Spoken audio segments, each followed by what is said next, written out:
Now this is a bit different from my normal videos. We're racing down the M25 and we're going to take turn off 10 to Brooklands. So we take the direction to London and here we arrive at Brooklands. Now Brooklands is a museum and we're going to see what photo opportunities we can get while we're there. So I'm going to be showing you what I look at when I'm on location. But don't forget one thing, I'm here with my grandson, so it's not going to be as easy as we think. Now, on arrival, well, obviously, first I'll explain. I can't show you around the museum because there'll be no point in you visiting. And believe me, there is a great reason to visit. It is a wonderful place.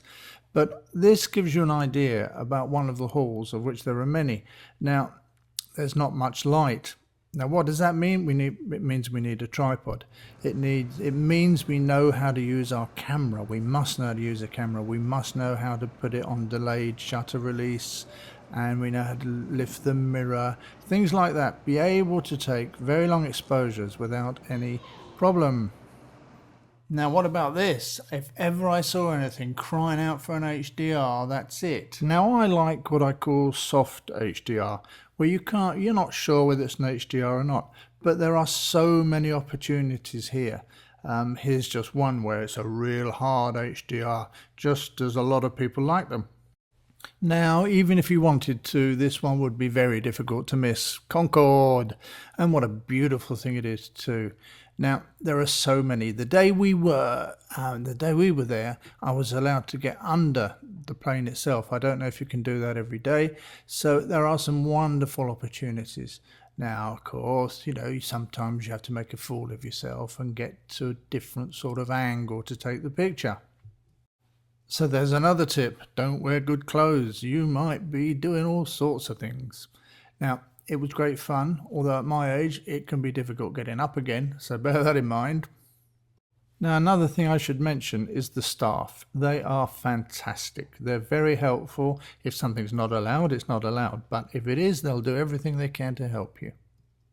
And of course, why just have a normal image? Photoshop has got so many possibilities that you can do things like this and make your pictures really a bit different from others. Now, of course, you can't photograph the Concorde without taking a picture of that nose. Look at it. Oh, and look what we've got. We've got the sun just rising or coming up through the cockpit. Now, that was a bit of luck. See what we can do with that. Hey, look at that. The background looks a bit odd because of the video, but it really is quite nice.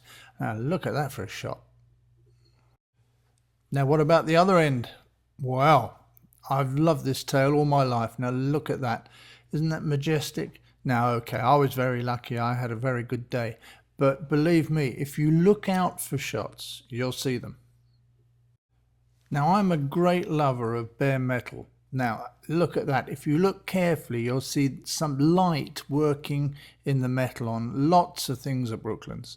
Now, look at that. That changes the whole thing, that crisp light on that crisp metal. And here are a couple of other shots done in the engine, in the aeroplane engine shed. Look at that. I think those are both Concorde engines. Now, as with everywhere you go, you have to look for the opportunities. You have to have the right lenses. For example, this is a 10mm lens. So you have to have the equipment with you to be able to do shots like this. But it's so much fun looking for those angles. And what about the track? Can you imagine racing around there in a 24-litre? Yes, 24-litre Napier. Wow! At over 130 miles an hour, 27 feet up the banking! Whoa, it's great when it stops. Now, with so many vehicles around, there are plenty of possibilities. Now, as I said, I was with my grandson.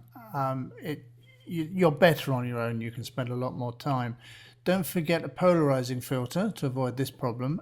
Nearly everything could use a polarizing filter, all these metal reflections, etc.